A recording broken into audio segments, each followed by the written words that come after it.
Big boss Malayalam 6-ലെ അവസാനത്തെ jail നോമിനേഷനാണ് നടന്നുകൊണ്ടിരിക്കുന്നത്. അപ്പോൾ അതിൽ സിജോ ആദ്യം ശ്രീതു, അൻസിബ എന്നിവരെയാണ്. കാരണം ഒരു ഗെയിമും ഇല്ല, സാധാരണ പോലെ തന്നെ പോകുന്നു എന്നൊരു കാരണം കൊണ്ട് അവരെ രണ്ടുപേരെയാണ് നോമിനേറ്റ് ചെയ്തത്. അതേപോലെ രണ്ടാമത് വന്നത് ജാസ്മിൻ ആയിരുന്നു. ജാസ്മിനും ശ്രീതു ആൻഡ് നോറ. ശ്രീതു ഗെയിമൊന്നുമില്ല, അതേപോലെ നോറയ്ക്ക് നിലപാടുകളില്ല. ഫാമിലി വന്നപ്പോൾ ഉണ്ടായിരുന്ന ആ ഒരു ഇഷ്യൂ തന്നെ, നിലപാടുകളില്ല എന്നുള്ളൊരു കാര്യമാണ് പറഞ്ഞിരുന്നത്. പിന്നെ വന്നത് അപ്സരയായിരുന്നു. അപ്സര അഭിഷേകിനെയും അതേപോലെ നോറയാണ് പറഞ്ഞത്. ആക്റ്റീവ് അല്ല എന്നുള്ളൊരു കാരണമാണ് അഭിഷേകിനെതിരെയും നോറയ്ക്ക് ഇപ്പോൾ വളരെ സൈലൻ്റ് ആയിട്ടുള്ള കണ്ടസ്റ്റൻ്റായിട്ട് മാറിയിട്ടുണ്ട് എന്നുള്ള കാര്യത്തിൽ നോറയെയുമാണ് അപ്സര നോമിനേറ്റ് ചെയ്തത്. പിന്നീട് വന്നത് ഋഷിയായിരുന്നു. ഋഷി നന്ദനെയും അതേപോലെ നോറയെയുമാണ് ചെയ്തത്. ഇതേപോലെ തന്നെ ഫാമിലിയുടെ പ്രശ്നം പറഞ്ഞാണ് നോറയെ നോമിനേറ്റ് ചെയ്തത്. ഡബിൾ സ്റ്റാൻഡ് എടുക്കുന്നു, കാരണം ഫാമിലിയെ അവർ വന്നതിൽ സന്തോഷം എന്ന് പറയുന്നുണ്ട്, അതേസമയം അവരെ മാറിയെന്ന് കുറ്റം പറയുന്നുള്ളൊരു കാര്യമാണ് നോറയ്ക്കെതിരെ പറയുന്നത്. നന്ദനയുടെ കാര്യം പറഞ്ഞാൽ എന്ത് പറഞ്ഞാലും അത് അതിൻ്റേതായ സെൻസിലെടുക്കുന്നില്ല, എല്ലാത്തിനും ഒരു കുട്ടിക്കളി പോലെ, ആ ഒരു ഇതിലാണ് ഋഷി പറയുന്നത്. പിന്നെ വന്നത് നന്ദനായിരുന്നു. നന്ദന നോറയെയും ശ്രീതുവിനെയും, ഈ ഒരു ഫാമിലി ഇഷ്യൂ തന്നെയാണ് നോറയ്ക്കെതിരെ നന്ദനയും പറഞ്ഞിട്ടുള്ളത്. ശ്രീതു ആക്റ്റീവ് അല്ല, ആ ഒരു വന്ന പോലെയുള്ള ആ ഒരു രീതി തന്നെ ഇപ്പോഴും ഗെയിം കളിക്കുന്നു എന്നാണ് നന്ദന പറയുന്നത്. അർജുനും നോറയെയും അഭിഷേകിനെയാണ് നോമിനേറ്റ് ചെയ്യുന്നത്. അഭിഷേകിനെ കുറിച്ച് പറയുന്നത് ക്യാപ്റ്റൻസി വളരെ ഫ്ലോപ്പാണ്, സാധാരണ ബാറ്റും മറ്റാ ഒരു കാര്യങ്ങൾ മാത്രം ചെയ്യുന്നുള്ളൂ, അല്ലാതെ എല്ലാത്തിനും ഇൻവോൾവ്മെൻ്റ് ആവുന്നില്ല.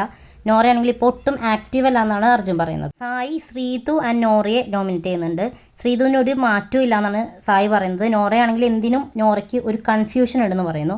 അൻസിബ നോറയും ജിൻഡോയും തന്നെ ഒരു വിക്ടിം കാർഡ് കളിക്കുന്നു, പാരൻസിനെ യൂസ് ചെയ്തിട്ട് വിക്ടിം കാർഡ് കളിക്കുന്നു നോറ എന്നുള്ളൊരു കാരണം. പിന്നെ ജിൻഡോ ഇപ്പോൾ ഒട്ടും ആക്റ്റീവ് അല്ല. പിന്നീട് അടുത്തതായിട്ട് ശ്രീതു നന്ദനെയും അഭിഷേകിനെയും. അഭിഷേകിൻ്റെ ക്യാപ്റ്റൻസിയൊക്കെ ഫ്ലോപ്പാണ്, ഒട്ടും ആക്റ്റീവായൊരു ക്യാപ്റ്റൻ അല്ല. അതേപോലെ നന്ദനയ്ക്ക് ഇപ്പോൾ കൂടുതലും കുട്ടിക്കളിയാണ്, അല്ലാതെ ഒന്നും സീരിയസ് ആയിട്ട് എടുക്കുന്നില്ല എന്നുള്ളൊരു കാരണം. അടുത്തതായിട്ട് ജിൻഡോ വന്നിട്ട് അഭിഷേകിനെയും അൻസിബയെയും നോമിനേറ്റ് ചെയ്യുന്നുണ്ട്. അഭിഷേകിനെ കുറിച്ച് പറഞ്ഞത് ആക്റ്റീവ് അല്ല എന്നുള്ളതും അൻസിബ കുറച്ചും കൂടി ആക്റ്റീവ് ആകണമെന്നുമാണ് ജിൻഡോ പറയുന്നത്. നോറ നോമിനേറ്റ് ചെയ്യുന്നത് ജിൻഡോ ആൻഡ് അഭിഷേകിനെയാണ്. ജിൻഡോ കുറേ കണ്ടൻറ്റ് ക്രിയേറ്റ് ആക്കാൻ നോക്കുന്നുണ്ട്, വെറുതെ പ്രശ്നങ്ങൾ ഉണ്ടാക്കുന്നു എന്നുള്ളൊരു കാരണം കൊണ്ടാണ് ജിൻഡോ. അതേപോലെ അഭിഷേകിനെ ക്യാപ്റ്റൻ എന്നുള്ള രീതിയിൽ വലിയ ഇതൊന്നുമില്ല എന്നുള്ള രീതിയിൽ തന്നെയാണ് നോറ പറയുന്നത്. അവസാനമായിട്ട് അഭിഷേകാണ് നോമിനേറ്റ് ചെയ്തത്. അഭിഷേക് പറഞ്ഞത് നോറയെയും ശ്രീതുനെയാണ്. ഈ ഒരു കാര്യം തന്നെ ഒട്ടും ആക്റ്റീവ് അല്ല, പിന്നെ നോറയ്ക്ക് ഒട്ടും പ്രതികരണവും ഇല്ല, അങ്ങനൊരു സ്വഭാവം, ഗ്രാഫ് താഴോട്ട് വന്നുകൊണ്ടിരിക്കുകയാണ്. ശ്രീതുവിനാണെങ്കിൽ ഒട്ടും ചേഞ്ച് ഇല്ല, ആ ഒരു ഗ്രാഫിൽ തന്നെ പോകുന്നു എന്നുള്ള കാര്യം കൂടിയാണ് അഭിഷേക് പറഞ്ഞത്. അപ്പോൾ നോമിനേഷൻ പൂർത്തിയായി കഴിഞ്ഞപ്പോൾ നോറയ്ക്ക് 8 വോട്ടും അതേപോലെ ശ്രീതുവിനും അഭിഷേകിനും 5 വോട്ടും വെച്ചാണ് കിട്ടിയത്. അപ്പോൾ ബിഗ് ബോസ് പറഞ്ഞു രണ്ടുപേരും കൂടി മറ്റുള്ളവരെ കൺവിൻസ് ചെയ്യാൻ പറഞ്ഞു.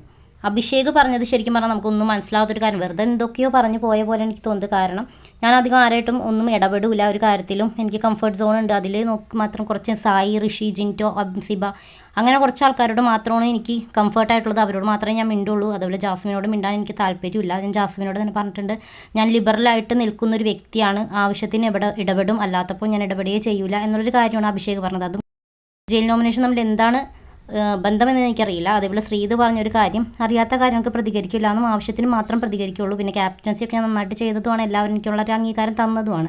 അപ്പോൾ അതുകൊണ്ട് അഭിഷേകിനേക്കാളും ജയിൽ നോമിനേഷനിൽ നിന്ന് ഒഴിവാക്കാൻ നല്ലത് ശ്രീതുവിനെ തന്നെയാണെന്നാണ് ശ്രീതു പറഞ്ഞത്. അതിനുശേഷം ബിഗ് ബോസ് പറഞ്ഞു, ഇനി കണ്ടസ്റ്റൻസിന് എന്തെങ്കിലും ചോദിക്കാനുണ്ട് എങ്കിൽ അങ്ങോട്ട് ചോദിക്കാം എന്ന് പറഞ്ഞു. ആ സമയത്ത് ജോ അതേപോലെ അപ്സര, ജാസ്മിൻ എന്നിവരൊക്കെ അഭിഷേകിനോട് ചോദിച്ച ചോദ്യങ്ങൾക്ക് എന്തോ പേഴ്സണലായിട്ടുള്ള എന്തോ മറുപടി കൊടുത്ത പോലെ തോന്നുന്നത്. കാരണം അവർ ചോദിക്കുന്ന ചോദ്യത്തിനല്ല അഭിഷേക് മറുപടി കൊടുത്തിരുന്നത്, വേറെ എന്തൊക്കെയോ പറയുന്നു, പേഴ്സണലായിട്ടുള്ള കാര്യങ്ങളൊക്കെ പറഞ്ഞ് അവർ അറ്റാക്ക് ചെയ്യുന്ന പോലെയാണ് ശരിക്കും നമുക്ക് തോന്നുന്നത്. അതേസമയം ശ്രീധൻ നല്ല രീതിയിൽ തന്നെ സംസാരിച്ചിട്ടുണ്ടായിരുന്നു. അപ്പോൾ കൂടുതലും വോട്ട് ഇപ്പോൾ അഭിഷേകിന് കിട്ടി. അഭിഷേകിന് 6 വോട്ടോടുകൂടി അഭിഷേക് ജയിൽ നോമിനേഷനിലേക്ക് കയറിയിട്ടുണ്ട്.